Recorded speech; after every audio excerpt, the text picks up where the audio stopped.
Where is Bubu? Shehzad? No, please. খালাতো বোনের সাথে খেলে সময় কাটাচ্ছে সাকিব বুবলির একমাত্র ছেলে শেহজাদ খান বীর। দারুণ ভিডিও মুহূর্তেই ভাইরাল।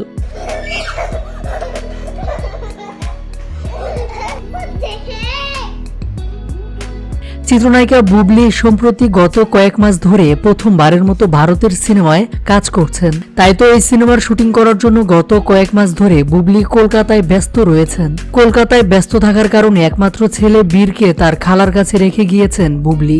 তাই তো একের পর এক সামাজিক যোগাযোগ মাধ্যমে বিভিন্ন ভিডিওতে দেখা যাচ্ছে ছোট্ট বীর খালা এবং খালাতো বোনের সাথে আনন্দঘন মুহূর্তে সময় কাটাচ্ছে।